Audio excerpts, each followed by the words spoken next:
안녕하세요. 지금은 총균세의 핵심 내용에 대해서 책에서 그 내용을 직접 확인하고 있는 과정인데요. 먼저 책의 핵심 내용을 정리를 해보면 유라시아가 운이 좋게도 식물면에서는 작물화할 수 있는 식물이 많았고, 그리고 동물면에서는 가축할 수 있는 동물이 많았고, 그리고 대륙의 형태가 가로로 길었기 때문에 이런 동식물들의 확산이 되게 쉬웠다. 그래서 유라시아가 좀 더 빨리 발전할 수 있었고, 그래서 결과적으로는 이 유라시아가 총균세를 더 먼저 획득할 수 있었다라고 하는 거죠. 그리고 이렇게 획득하게 된 총균세를 바탕으로 더 먼저 발전을 했고, 그렇기 때문에 현재까지도 다른 대륙보다 더 발전하고 더 잘 나갈 수 있었다라고 하는 내용입니다. 이 내용에 해당하는 부분을 책에서 직접 확인하고 있는데요. 이 책의 발단에 해당하는 그런 질문에 해당되는 내용, 그리고 식물의 작물화에 해당되는 내용, 그리고 동물의 가축화에 해당되는 내용에 대해서는 이 이전 영상에서 다뤘고요. 지금 영상에서는 그 이후에 대륙의 형태라던가, 그리고 이로 인한 결과인 총균세라든지, 그리고 이 총균세가 어떤 걸 의미하는지에 대해서 이 영상에서 다뤄보려고 합니다. 그럼 이제 유라시아가 초기에 되게 성장할 수 있었던 그 세 번째 요인인 대륙의 그 가로축과 이와 대조되는 그 세로축에 대해서 먼저 살펴보려고 합니다. 먼저 대륙의 가로축의 형태인데요. 이 부분은 유라시아가 되게 가로로 긴 형태이기 때문에 기온과 환경이나 습도나 이런 것들이 되게 비슷하죠. 그래서 어느 곳에서 되게 잘 자라는 동물이 다른 곳에서도 되게 잘 자라고, 식물도 마찬가지로 되게 확산이 쉬웠다라고 하는 내용을 설명하고 있습니다. 그렇기 때문에 이 발전도 더 빠를 수 있었다라고 하는 내용인데요. 이 부분은 책에서 직접 확인해 보도록 하겠습니다. 비옥한 초승달 지대의 농작물은 왜 그렇게 전파 속도가 빨랐을까? 이 비옥한 초승달 지대라고 하는 건 유라시아 안에 있는 그 지역을 말하는 거죠. 이곳에서는 농작물이 전파 속도가 빨랐다라고 하는 거니까 어떤 지역에서 농작물이 되게 잘 자라면 그것보다 조금 더 멀리 떨어진 곳에서도 되게 잘 자랐다는 거죠. 그러니까 되게 전파 속도가 빨랐다라고 하는 거죠. 이 문제에 대한 해답의 일부분은 바로 이 장의 도입부에서 얘기했던 유라시아의 동서축이다. 이렇게 전파 속도가 빨랐던 원인은 유라시아가 가로로 긴 형태였기 때문에, 그래서 이 유라시아 대륙은 되게 기온과 습도 이런 환경이 비슷하기 때문에 어떤 곳에서 식물이 잘 자라면 그건 다른 곳에서도 충분히 잘 자랄 수 있는 요인이 많았다라고 하는 거죠. 같은 위조상의 동서로 늘어서 있는 지역들은 낮의 길이도 똑같고 계절의 변화도 똑같다. 그러니까 환경적 조건이 되게 유사하다라고 하는 얘기입니다. 그리고 일치하는 정도는 좀 덜하지만 질병, 기온, 강수량의 추이, 생식지와 생물 분계 등도 서로 비슷한 경향이 있다. 이런 낮의 길이나 계절의 변화뿐만 아니라 이런 다른 질병이라던가 기온이라던가 다른 조건들, 되게 환경적 조건들이, 특히 식물 같은 경우는 환경적 조건에 되게 예민하잖아요. 그래서 동남아 지역에서 많이 나는 그런 과일들이 우리나라에서 자랄 수 없는 경우가 되게 많은데, 이 유라시아의 경우에는 가로로 길기 때문에 어느 지역에서 잘 자라는 식물과 동물이 다른 지역에서도 충분히 잘 자랄 수 있다라고 하는 거죠. 그리고 확산이 너무 쉽겠죠. 예를 들어서 어떤 지역에서 우리 여기서 어떤 식물 키워봤는데 되게 잘 자라네? 그러면 다른 동네에서 줘봐, 우리도 키워볼게 라고 키워보면 마찬가지로 쑥쑥 자라는 거죠. 그러면 서로 야, 너 이것도 키워봐, 너 저것도 키워봐, 이거 되게 좋던데? 서로 추천도 해주고, 그러니까 서로 발전도 더 빠를 수 있겠죠. 예를 들자면 이탈리아 남부, 이란 북부, 일본 등은 모두 위도상의 위치가 같지만 동서 방향으로는 많게는 6,400km까지 멀리 떨어져 있는데도 기후는 남쪽으로 겨우 1,600km 떨어진 지역보다도 서로 더 비슷하다. 이탈리아 남부와 이란 북부와 일본은 정말 지리적으로 정말 떨어져 있죠. 이들은 동서 방향으로는 거리가 멀죠. 근데 위도상으로는 거의 일치하기 때문에 멀리 떨어져 있어도 되게 비슷하다는 거죠. 남북으로 요만큼 차이를 두는 지역 간의 차이보다 동서로 요만큼 차이로 두는 그 지역 간의 둘 차이가 훨씬 더 적다라고 하는 거죠. 그만큼 이 동서 차이라고 하는 거는 길이 차이가 별로 의미가 없다라고 하는 거죠. 그런 기온이나 환경적 요인과 관련해서 모든 대륙에서 열대우림이라는 생식지 유형은 적도로부터 위도 10도 이내에 국한되어 있고, 캘리포니아의 차파랄이나 유럽의 마키 같은 지중해성 잡목지대는 위도 30도 내지 40도에 존재한다. 이 말은 같은 위도에 있으면 되게 비슷한 생식 형태를 띈다는 거겠죠. 열대우림이라는 지역도 되게 여러 지역에서 그 형태가 나타나지만 다 보면 위도 10도 이내 안에서 다 나타나는 거죠. 같은 위도에 있으면 아무리 거리가 멀어도 비슷한 생식 형태를 띈다라고 하는 거겠죠. 그리고 이제는 그 세로로 긴 대륙의 형태에 관해서 살펴보도록 하겠습니다. 이번에는 유라시아에서는 가축 작물의 확산이 쉬웠던 데 비해 남북 아메리카의 남북축을 따라 확산되기는 또 얼마나 어려웠는지 살펴보자. 방금 얘기했듯이 가로로 긴 대륙 형태에는 아무리 멀더라도 환경이 비슷하기 때문에 확산이 되게 쉬웠죠. 근데 이 세로로 긴 경우에는 확산이 아주 어렵다라고 하는 내용을 보여주려고 한다는 겁니다. 중앙아메리카와 남아메리카 사이의 거리는 1900km 정도에 불과하다. 그러니까 중앙아메리카와 남아메리카 사이 거리가 1900km 정도에 불과하다라고 하는 거니까 되게 큰 차이가 아니다라고 하는 거겠죠. 이것은 유라시아의 발칸반도와 메소포타미아 사이의 거리와 대충 비슷하다. 발칸반도는 이탈리아 대륙 옆에 있는 그 부분인데 거기와 메소포타미아 사이의 거리니까 지도상에서 봤을 때는 되게 가까운 거리인데 라고 하는 그 거리만큼의 거리라고 하는 거죠. 발칸반도는 대부분의 메소포타미아산 농산물이나 가축이 자라기에 이상적인 성장 환경을 갖추고 있었으므로 비옥한 초승달 지대에서 이들 가축 작물이 조합된 후 1000년 이내에 이를 받아들였다. 발칸반도는 비옥한 초승달 지대와 되게 가까워서 이 초승달 지대에서 뭐 어떤 작물이 되게 잘 되면 1000년 이내에 이를 받아들였다라고 하는 건데 이거 되게 짧은 시기에 빨리 확산이 될 수 있었다. 발칸반도까지. 이 말은 이곳은 되게 가로축으로 길기 때문에 비슷한 환경이기 때문에 되게 짧은 시간 2000년이라고 하는 건 여기서 되게 짧은 시간을 말하는 겁니다. 그래서 되게 짧은 시간에도 빨리 확산될 수 있었다라고 하는 거죠. 이렇게 신속한 전파는 발칸반도에서 이들 가축 작물이나 그 친척들이 새로 가축화, 작물화될 기회를 견제했다. 이렇게 되게 빨리 전파가 될 수 있었기 때문에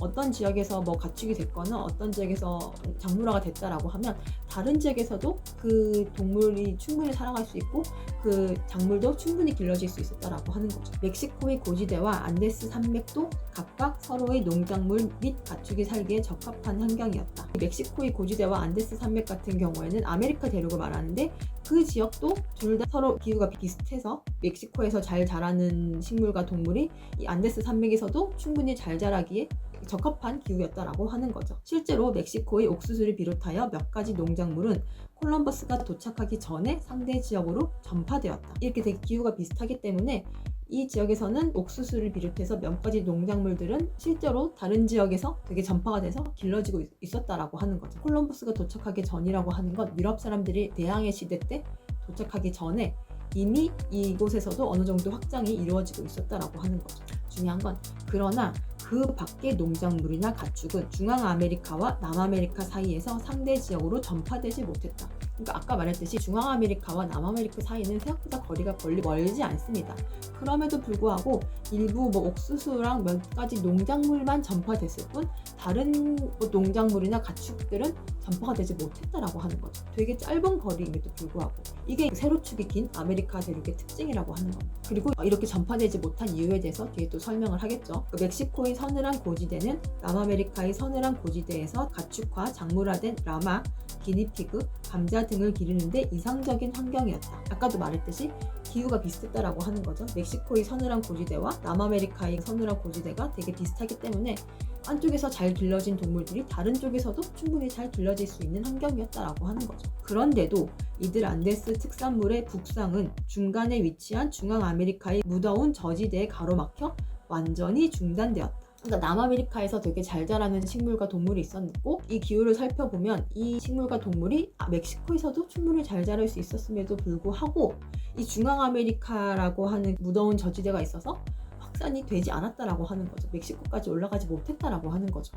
안데스에서 라마가 가축화되고 1000년이나 지난 후에도 올멕족, 마야족, 아스텍족 등 멕시코의 다른 지역 원주민 사회에는 여전히 개 말고는 식용 가축도 없었고 짐 나르는 짐승도 없었다라고 하는 거죠. 남아메리카에서는 라마도 있고 다 있었는데 5000년이 지난 후에도 아까 말했던 유라시아 같은 경우는 2000년 만에 다 확산이 되고 했는데 이 아메리카 대륙 같은 경우에는 훨씬 더 많은 시기가 지났고 그리고 훨씬 더 거리가 짧음에도 불구하고 5000년이나 지난 후에도 멕시코에서는 안데스에서 잘 활용되고 있는 라마라는 가축이 확산되지도 않았고 가축도 없었고 또 집 나르는 짐승도 없었다라고 하는 거죠. 그러니까 확산이 전혀 이루어지지 않았다라고 하는 거죠. 그만큼 세로로 긴 대륙에서는 확산이 쉽지 않았다는 얘기를 계속 강조하고 있습니다. 마찬가지로 멕시코에서 가축화된 칠면조와 미국 동부에서 작물화된 해바라기는 안데스 일대에서도 잘 자랄 수 있었겠지만 이들의 남하는 그 중간에 있는 열대성 기후 때문에 중단되었다. 앞에서 했던 얘기랑 똑같죠. 앞에서도 남아메리카에서 있던 작물들이 충분히 이 멕시코에서도 잘 자랄 수 있었지만 중앙아메리카라는 벽 때문에 북상할 수 없었다라고 하는 거고 지금 이 내용에서는 멕시코에서 되게 잘 자라는 식물이 이 아래쪽에서도 충분히 잘 자랄 수 있는 환경이지만 마찬가지로 중앙아메리카의 벽 때문에 이 벽을 넘을 수 없었다라고 하는 거죠. 남하할 수 없었다라고 하는 거죠. 그리고 멕시코의 옥수수, 호박, 누에콩 등은 남북으로 1100km 정도밖에 안 되는 거리였음에도 불구하고 작물화된 지 수천 년이 지나서야 비로소 미국 서남부에 도착했다. 이 멕시코와 미국 같은 경우에도 거리가 300km 정도밖에 떨어지지 않았음에도 불구하고 수천 년이 지나서야, 되게 오랜 시간이 지나서야 비로소 도착할 수 있었다라고 하는 거죠. 그만큼 이 동서 차이보다 이 남북 간의 차이가 되게 심하기 때문에 확산되기가 정말 쉽지 않았다는 얘기를 계속 강조를 하고 있습니다. 멕시코의 칠리고추와 명아주는 선사시대에는 끝내 그곳에 도착하지 못했다라고 하는 거죠. 이렇게 가까운 거리이지만 심지어 선사시대에 도착하지도 못한, 아예 확산되지도 못한 식물도 있었다라고 하는 거죠. 그러니까 되게 운이 좋았던 그 유라시아와 운이 좋지 않았던 이 아메리카 대륙, 그냥 대륙의 형태 차이인 건데 이런 형태 차이가 정말 엄청난 결과를 낳은 그런 사실들을 보여주고 있습니다. 이렇게 유라시아의 그 세 가지 운이죠. 작물화되는 식물, 그 다음에 가축화된 동물, 그리고 확산이 되게 쉬웠던 그런 유라시아의 대륙 형태, 이런 유리한 점을 바탕으로 해서 유라시아가 드디어 총균세를 좀 더 먼저 획득할 수 있었고, 그렇기 때문에 좀 더 성장을 할 수 있었다라고 하는 건데요. 앞으로는 이 총균세에 관해서 좀 다뤄보려고 하는데요. 먼저 총 부분을 살펴보도록 하겠습니다. 먼저 이 총 부분에 대해서는 이미 총을 가지고 있었던 이 유라시아 대륙, 유럽 사람들이겠죠. 이 유럽 사람들과 그리고 그 총을 가지고 있지 못했던 다른 대륙 사람들, 아메리카 대륙 사람들이나 아프리카 대륙 사람들을 말하겠죠.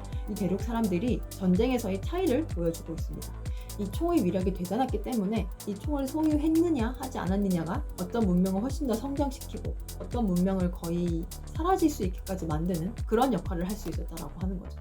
그만큼 총의 위력이 되게 강했음을 보여주고 있습니다. 이 부분 같이 한번 읽어볼게요. 1700년대에 이르러 유럽인 침략자들과 아메리카 원주민 및 기타 원주민의 싸움에서 칼 대신 총기가 주요 무기로 사용되면서 유럽 측이 더욱 유리해졌다. 1700년대에 이르면 이제 유럽이 여러 대륙으로 진출을 하게 되죠. 그때 유럽 사람들이 이미 총기를 가지고 있었죠. 이 총기가 무기가 되면서 유럽 사람들이 다른 대륙 사람들과의 싸움에서 훨씬 더 유리해졌다라고 하는 거죠. 예를 들자면 1808년 찰비 세비지라는 사격술이 뛰어난 영국 선원이 머스킷 소총을 지니고 피지 제도에 도착했다. 1700년대 유럽 중에서도 영국이 되게 잘 나가죠. 여러 대륙들을 막 침략도 많이 하는데 그 중에 하나가 또 피지에도 이 영국 사람들이 도착을 하는 거죠. 세비지라는 이름에 걸맞게 그는 혼자 힘으로 피지의 권력 균형을 무너뜨렸다. 이 영국 사람이 총기가 있었기 때문에 아무런 총기도 없고 그런 무기가 제대로 갖춰져 있지 않은 사람들을 혼자 힘으로도 충분히 제압할 수 있었다라고 하는 거죠. 그는 수많은 만행을 저질렀다. 한 번은 카누를 타고 강을 거슬러 올라가서 피지인의 카사부 마을에 이르렀는데 마을 울타리가 사격거리 안에 들어왔을 때 카누를 멈추고 무방비 상태의 주민들을 마구 사살했다. 이 사람을 정말 이 총 하나만으로 이 사람들을 다 그냥 죽인 거죠. 이 원주민들을. 희생자들이 너무 많아서 살아남은 주민들은 시체를 쌓아놓고 그 뒤에 숨었으며 마을 옆으로 흐르는 냇물은 새빨갛게 피로 물들었다. 여기서는 이 총의 위력을 보여주죠. 총 한 자루만 있으면 다른 대륙 사람들을 손쉽게 사살하고 죽일 수 있음을 보여주고 있는 거죠. 총을 갖지 못한 원주민들에게 총의 위력을 보여주었던 이와 같은 사건들은 이루 헤아릴 수 없을 만큼 많았다. 총이 가진 위력이 너무 컸고 총의 위력 때문에 생기는 이런 한 마을의 초토화 혹은 어떤 민족과 어떤 문명의 초토화가 되게 많이 일어났다라고 하는 거죠. 유라시아가 그 이전에 식물과 동물과 대륙의 형태와 이런 장점들 때문에 총을 더 빨리 가질 수 있게 됐는데 그로 인해서 다른 문명을 되게 쉽게 없앨 수 있었다라고 하는 거죠. 그리고 뒤에 이어서는 총과 마찬가지로 쇠도 다른 문명을 되게 손쉽게 학살할 수 있는 그런 수단이 되었음을 또 보여주고 있습니다. 한편 총보다 훨씬 더 중요했던 것은 스페인인들이 갑옷이 변변찮은 인디언들을 도살하는 데 썼던 쇠칼, 창, 단검 등의 단단하고 예리한 무기들이었다. 그러니까 총도 중요했지만 총보다 더 중요했던 어떤 것이 있었는데 그것들이 스페인 사람들이 입고 온 갑옷이라는 거죠. 스페인도 이 대항해 시대 이후에 잘 나갔던 나라 중에 하나죠. 그런데 이 스페인 사람들이 아메리카 원주민을 만났을 때 이 아메리카 원주민들은 이런 갑옷도 되게 없었고 변변찮은 옷을 입고 있었는데 그에 반해서 이 스페인 사람들은 쇠를 잘 활용할 수 있었기 때문에 쇠를 활용해서 쇠칼이나 창이나 단검 등을 만들어서 훌륭한 무기로 활용할 수 있었다라고 하는 거죠. 반면에 인디언이 가진 날 없는 곤봉은 스페인인과 말을 때려 부상을 입힐 수는 있어도 좀처럼 죽이지는 못했다. 근데 인디언들은 쇠로 된 그런 무기가 없었기 때문에 변변찮은 곤봉밖에 없었기 때문에 이들은 스페인 사람들을 때릴 수는 있지만 치명적인 부상을 입히지는 못했다라고 하는 거죠. 또한 스페인인들의 쇠 갑옷이나 사슬 갑옷, 그리고 무엇보다도 쇠 투구는 분봉의 타격을 효과적으로 막을 수 있었지만 인디언들의 퀼트식 갑옷은 쇠 무기 앞에서 전혀 쓸모가 없었다라고 하는 거죠. 스페인인들이 쇠를 잘 활용해서 갑옷이나 사슬 갑옷, 투구든 이렇게 자신들의 쇠로 무장을 할 수 있었던 반면 인디언들은 퀼트식 갑옷이니까 갑옷이 아니라 그냥 옷이겠죠. 이런 천으로 된 옷을 입고 있었기 때문에 무기면에서도 상대가 되지 않았을 뿐더러 방어를 하기 위한 옷 면에서도 대륙 간에 서로 상대가 되지 않았다라고 하는 겁니다. 그리고 이제 마지막으로 균에 해당되는 부분인데요. 이 균이 되게 중요합니다. 균 내용에 대해서는 일단 두 가지로 나눠볼 수 있을 것 같은데요. 첫 번째는 이 균이 인간이 원래 갖고 있었던 게 아니라 동물로부터 온 거라고 얘기하는 거죠. 원래 동물이 갖고 있었던 균인데 이 동물 중에 일부가 우리의 가축이 되면서 그 가축이 가지고 있었던 그 병균이 인간에게 약간 변형된 상태로 들어오게 되었다라고 하는 거죠. 그로 인해서 인간 사이에 전염병이 퍼지게 되었고 전염병을 한번 겪은 이 종족이 유리할 수 있었다라고 하는 거죠. 그리고 이 전염병을 많이 획득한 이 유라시아가 다른 대륙에 비해서 좀 더 유리할 수 있었다라고 하는 거죠. 첫 번째 균 내용은 가축화와 관련된 부분인데 이 부분을 책에서 한번 살펴보도록 하겠습니다.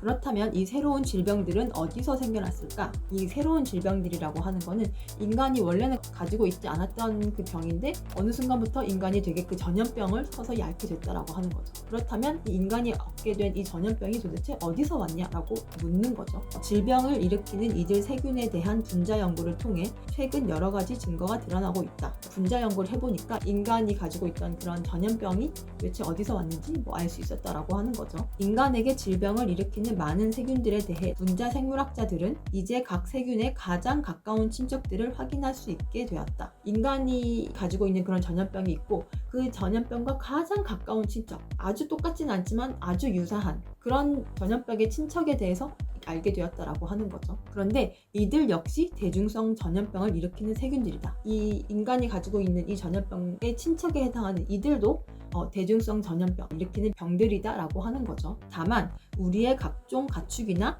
애완동물에 국한되어 있다는 점이 다를 뿐이다. 우리가 가지고 있는 전염병은 인간에게만 해당되는 전염병이고 이것의 친척인 요 부류에 해당되는 이 전염병들은 인간이 가축으로 활용했던 그런 동물들에게 국한되어서 발병한다는 거죠. 그러니까 인간이 겪는 이 전염병과 가축이 가지고 있는 이 전염병이 서로 친척이라고 하는 겁니다. 이 전염병이 어디서 왔는지 힌트가 조금 되고 있죠. 유행병은 동물의 경우에도 대규모 조밀한 집단을 필요로 하며 아무 동물이나 무차별로 괴롭히지 않는다.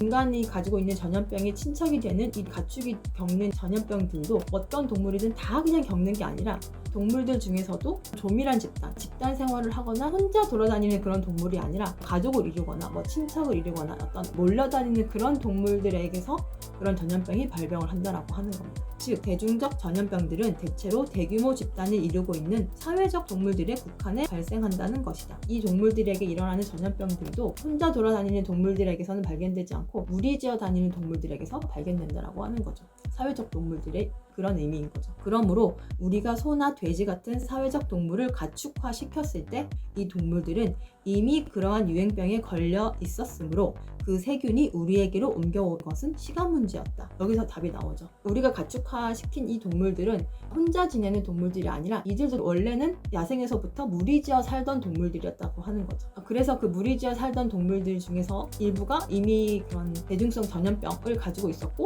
그런 병을 가지고 있는 채로 우리가 그들을 가축화시켰고 그리고 그 가축화시킨 동물이 가지고 있는 전염병이 조금 더 변형이 돼서 인간한테 왔다라고 하는 거죠. 그리고 그 인간들 사이에서 그 전염병이 또 퍼졌다라고 하는 거죠. 되게 설득력 있는 게 혼자 사는 사람들은 전염병이 잘 안 걸리죠. 여러 사람들과 서로 어울리고 부딪히고 이렇게 서로 조밀하게 살아가다 보면 전염병이 서로 생기는 거죠. 동물도 마찬가지인 거죠. 혼자 사는 게 아니라 집단으로 생활하는 동물들 중에서도 전염병이 걸리는 거니까 전염병이 걸리기 좋은 조건들을 둘 다 갖춘 거죠. 인간과 동물, 가축 모두.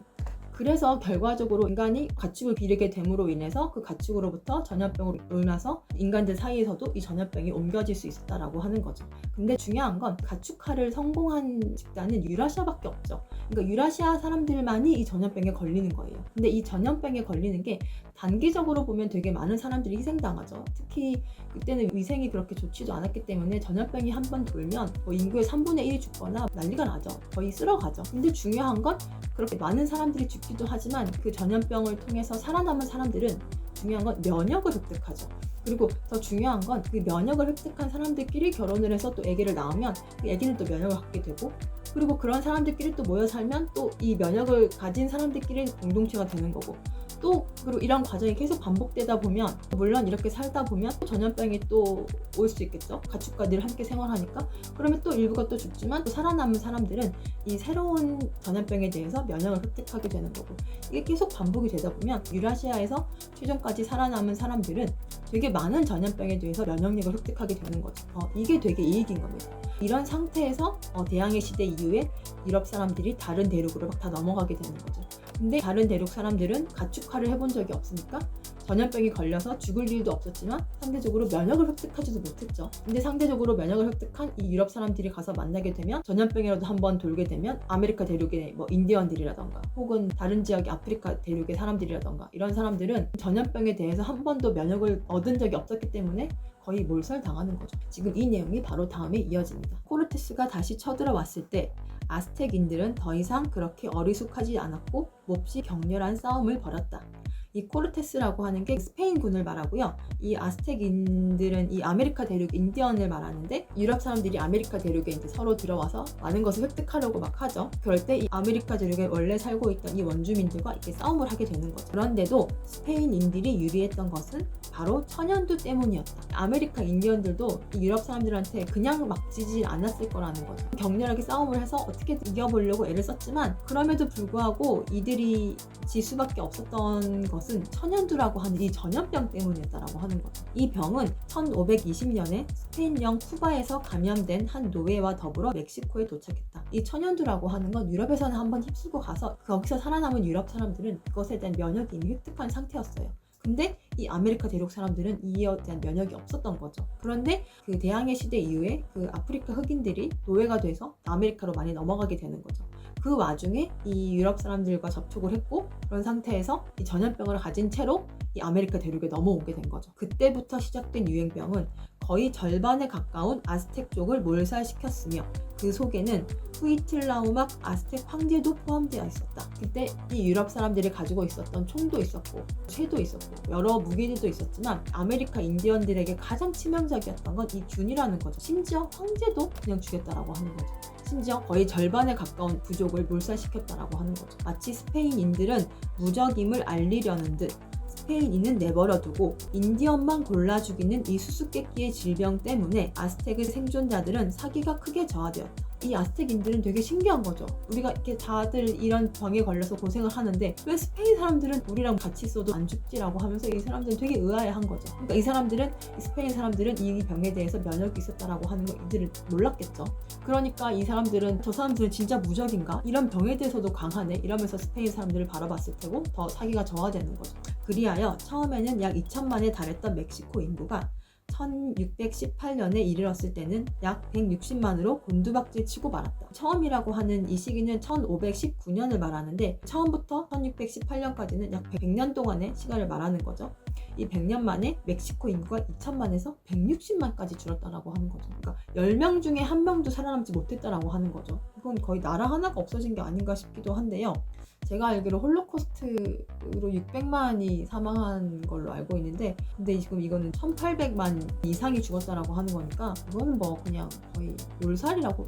이건 정말, 그러니까 무기로는 이렇게 사람을 죽이지 못하죠. 근데 무기가 아닌 전염병으로는 사람이 이렇게 죽일 수 있다라고 하는 거죠. 총균세 중에 진짜 균이 최고라는 걸 약간 보여주는 것 같습니다. 유라시아 사람들이 가축화를 통해서 전염병을 먼저 획득할 수 있었고 그것에 대한 면역이 갖춰져 있었다고 하는 것. 그런 상태에서 다른 대륙 사람들을 만났다라고 하는 건 이건 정말 엄청난 이점이고, 그런 다른 대륙 사람들 입장에서 보면 이거는 어떻게 뭐 할 수 없는 너무나 치명적인 약점인 거죠. 균의 강력함에 대해서 다시 돌아보게 되는 그런 부분인 것 같습니다. 여기까지가 이 총균세의 핵심 내용에 대해서 책을 통해 확인해 본 부분이고요. 글이 좀 어렵지만 이 총균세의 핵심 내용에 대해서는 오늘 책을 통해서 어느 정도 파악을 하셨으니까 책을 처음부터 한번 읽어보시면 조금 더 수월하게 읽으실 수 있을 것 같습니다. 책을 한번 읽어보시길 권해드리고, 혹시 읽으시다가 이해 안 되는 부분이 있으시면 댓글 달아주시면 제가 또 설명을 해드리도록 하겠습니다. 그럼 저는 다음에 다른 책으로 또 만나 뵙도록 하겠습니다. 감사합니다. 안녕히 계세요.